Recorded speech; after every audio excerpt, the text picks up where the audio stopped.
Welcome to the Develop Yourself podcast, where we teach you everything you need to land your first job as a software developer by learning to develop yourself, your skills, your network, and more. I'm Brian, your host. Today I'm doing something new. I'm doing a show called Office Hours. For many of you that maybe don't know, I did around 600 or more phone calls with software developers all around the world over the last few years. It happened when I put up a little link basically to schedule a call with me, and many of you out there listening have actually done this.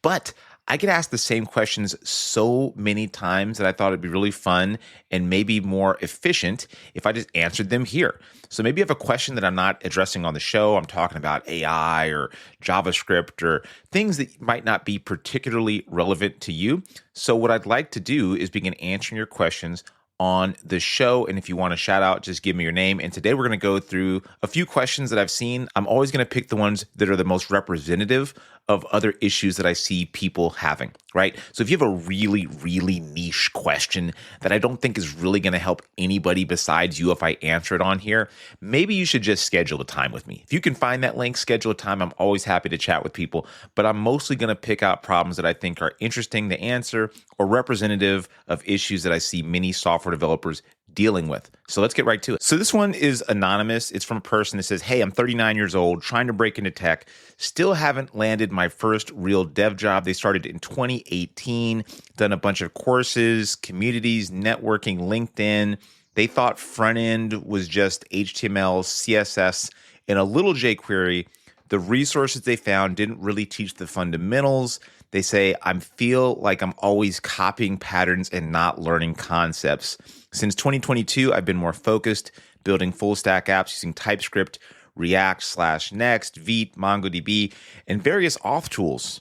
Okay, I have some opinions already. I've freelanced a bit and I'm learning SQL or SQL, but I still lean heavily on AI before that Stack Overflow and endless Googling just to get things working. Interviews are rare, and I've had no offers. I work 10 to 12-hour night shifts and spend nearly every weekend and weeknight coding or learning. I'm considering going all in on C# or .NET, and if that doesn't pan out, enrolling in WGU for a degree. Is this just a longer than average path or a signal to change course? There's a lot going on in here that I want to unpack, you could say. First of all, thank you very much for the question, anonymous person. I've heard some variation of this story many times. Basically, you're trying to go and learn as many things as you think possible. You're doing TypeScript, React, Mongo, various tools. Why would you be using various auth tools? But what I think you're doing is you're trying to find the right mix of technology that's going to seal the deal and get you hired. And when I hear that you actually have had interviews and that you didn't get an offer from those interviews, I'm beginning to think maybe there's a problem that's a little easier to solve there. If the problem is you're getting interviews and not passing them, well, that's a well-known, established problem to solve. There's many courses, there's coaching programs, there's books on this subject. There's a whole industry on passing interviews, but it sounds more like you're just having trouble even getting to an interview. And I would really caution you about adding more and more and more skills to your tool belt, because honestly, that's a bit of a red flag when it comes to hiring people. If they say, I know 3 or 4 languages and they haven't been professionally employed, and they say they knew 5 or 10 different like tech stacks or whatever, even 3 or 4, like I use this auth and I've used this auth and I've used Mongo and SQL and more and more and more, it just gives you that impression that, well, you probably don't know any of these things very well. So what I'd focus on, if you have 2 tracks that you need to focus on, one is the technical and one is the market development, is what we would call it. You should treat those like individual tasks. Build a project using the tools and tech stack that you're familiar with and that makes sense for the market that you're in. I can't tell you that without knowing a little bit more about you, but C# or .NET is pretty popular in the Midwest and throughout a lot of the middle of the United States in general. And on the West Coast or startups or places that are more tech-centric, I noticed that things like React, Next, TypeScript, Mongo, Postgres, these tend to be really, really helpful. And if you're saying, hey, I'm really leaning heavily on AI, it's hard to know what that means. I think we're all doing that right now. It's a collective shift going on where we're really getting off of places like Stack Overflow and increasingly leaning on AI.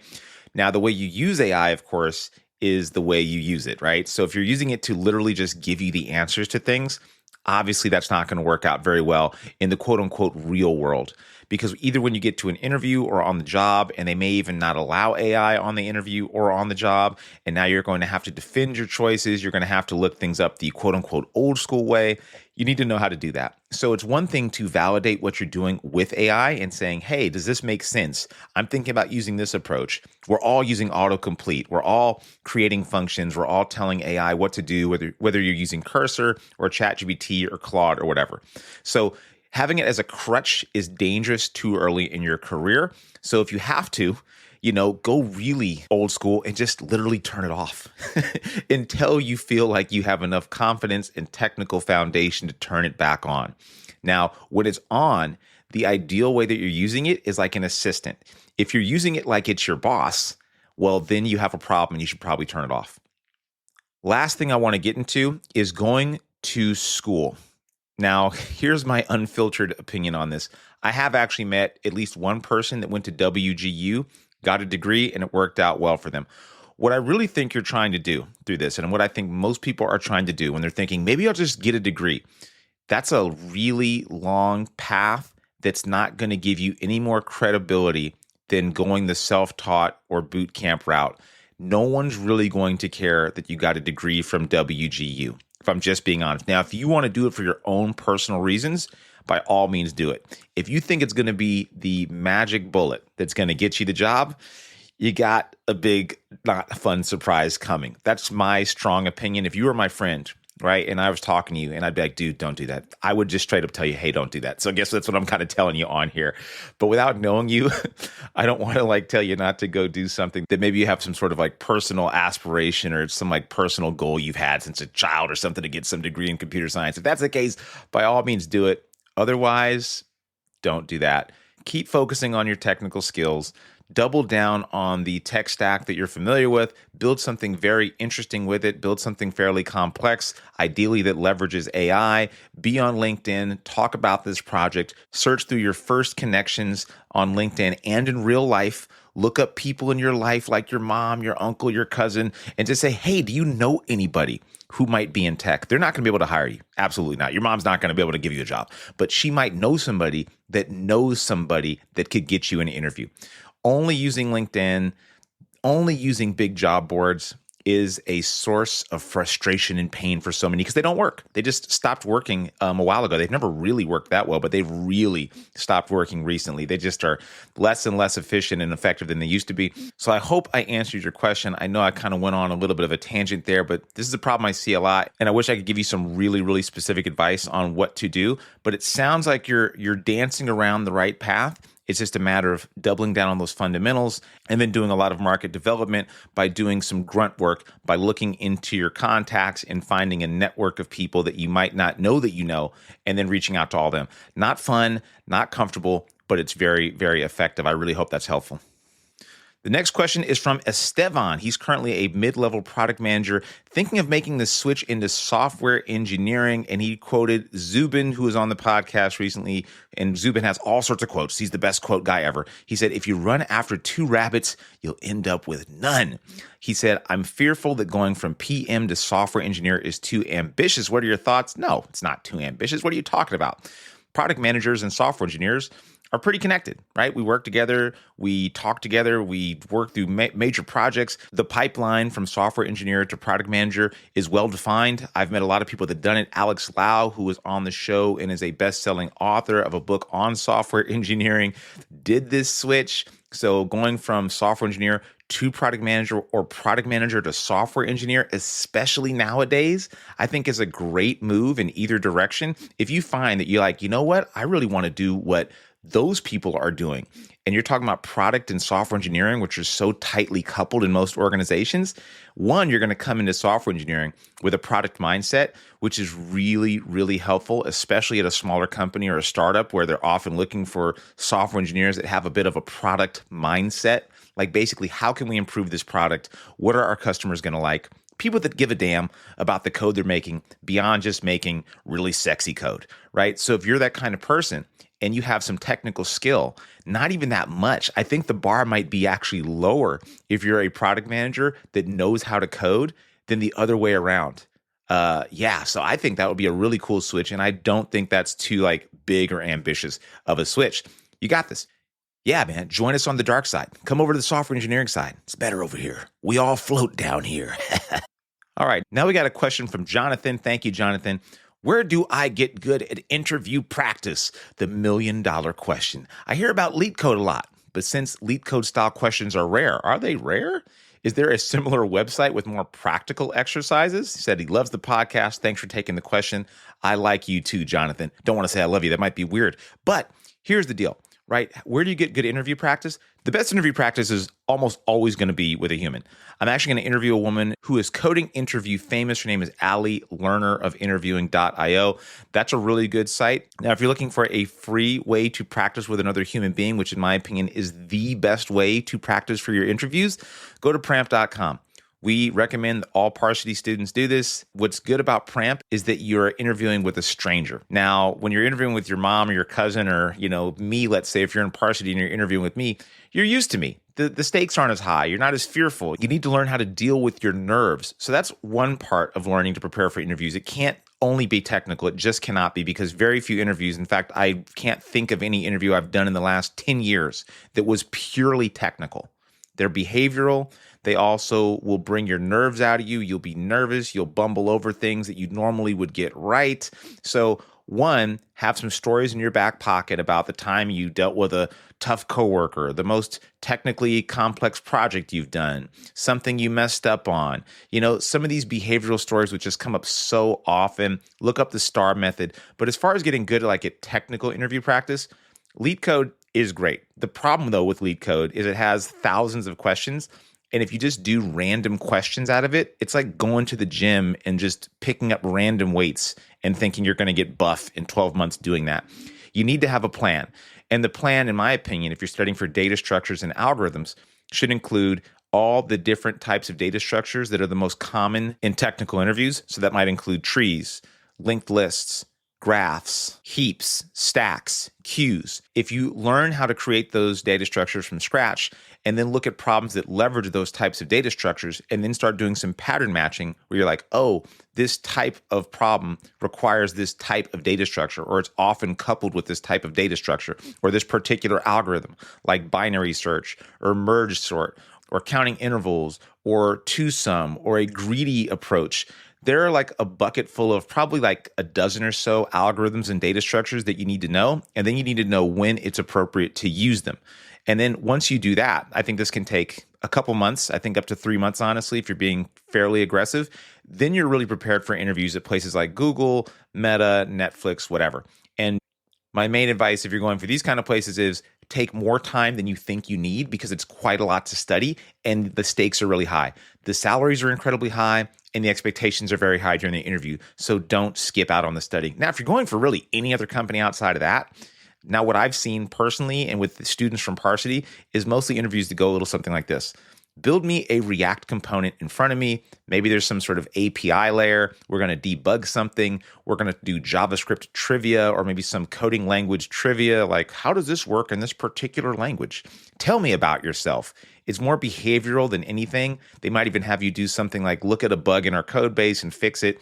Much more practical types of problems you're going to likely encounter outside of the big tech organizations. Now, if you're looking for particular services that I like to use, Algo Expert is one of my favorite. The thing about Algo Expert I like the most, and I'm not sponsored by them at all, is the fact that they have both an algorithms and data structures track and a front end track.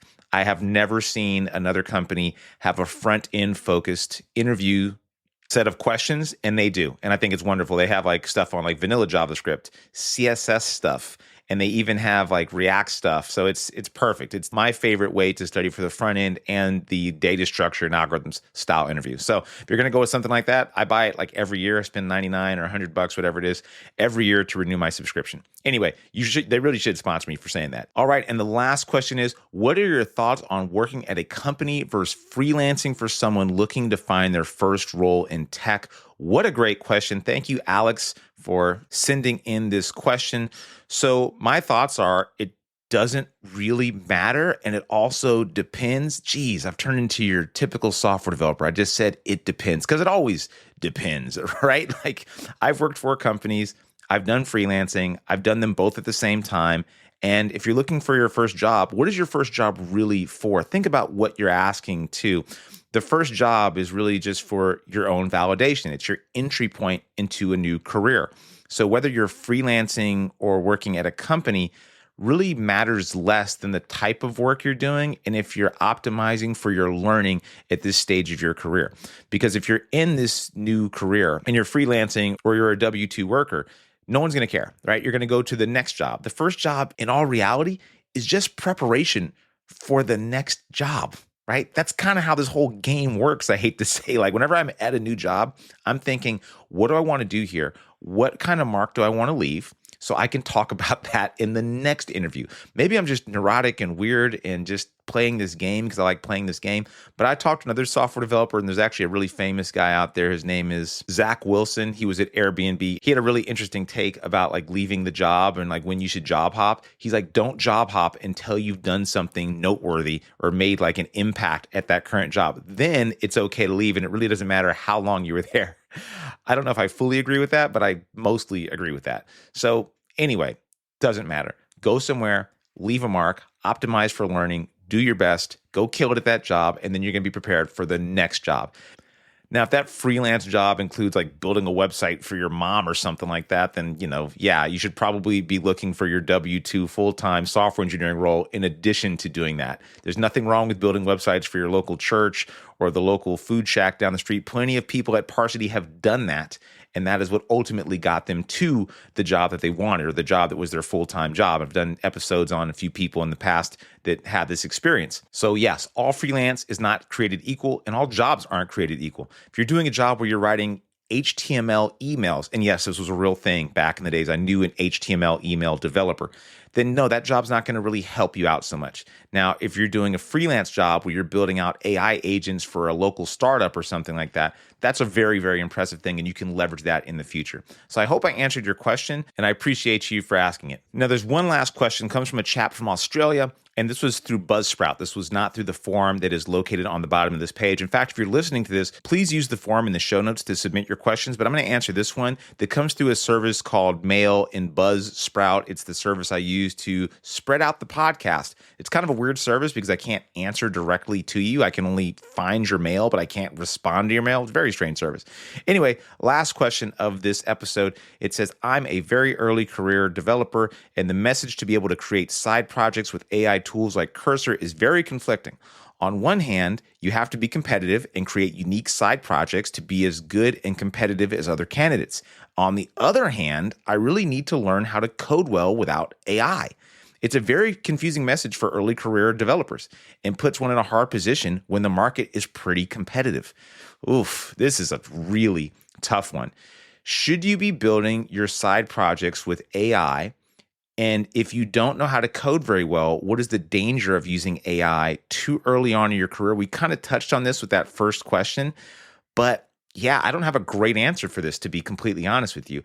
I think you should be using AI when possible, especially once you're past like the fundamental stages of learning. You should be using AI to scaffold your projects quicker. You should be using it efficiently. You should understand kind of the pitfalls and where it excels and where you need to check it. It needs to be your little junior developer. And I know that's really hard because you're a junior developer. So it's like, well, how do I know what's good if I don't even really know what's good? So I think the minimum effective dose you can use with AI is probably the best. Maybe don't use agent mode where you have a little AI agent going across multiple files in your code base and just doing tons of changes. Go through every change. Be really diligent about that when you're doing your own personal projects. I know it's tempting to just get something out the door, but you should be establishing the patterns. For example, if you have a backend, like, well, what are the patterns for authentication? Do you have middleware? If you have a front end, what are the patterns for creating a page versus creating components? What are your folder structures? How do you like your code organized? think about these things not as an afterthought, but before you even consider asking the AI, because the AI is going to do whatever it's been trained on based on the billions of lines of code it's seen on the internet. But that's not maybe what you want. So make a decision, have some opinions, and if you don't have opinions on these things, read some books like Clean Code in JavaScript, go to a site like Do Factory, that's D-O Factory, and look up JavaScript design patterns. Now you can make some informed decisions about the kind of code that you want to write. And now it becomes more of like, okay, I came up with the architecture, and the AI is simply going out and doing it. And then question it. Say, why did you add 500 lines of code? Why did you add a rate limiter in this simple project I'm doing? AI seems to be very incentivized to give you the most amount of code it can possibly give you, which is often not what you want. So make sure you're cleaning up the mess that it creates. Make sure you're only doing maybe one file at a time, and make sure you're going through those changes and seeing, do they make sense to you? So that is my long-winded answer. I hope that's helpful. And again, thanks to everybody that wrote in questions. I can't wait to keep doing more of these. I really hope that this is helpful for you. And I'm going to be doing these every week. You can slide questions in my DM in LinkedIn. You can leave them in the forum. You can subscribe to the newsletter and then respond there if you want. I don't care how you give me the question. If you want your name shouted out on the show, just let me know. If you don't, just say anonymous, and I will respect that. Thank you so much, and I'll see you next week. That'll do it for today's episode of the Develop Yourself podcast. If you're serious about switching careers and becoming a software developer and building complex software and want to work directly with me and my team, go to Parsity.io. And if you want more information, feel free to schedule a chat by just clicking the link in the show notes. See you next week.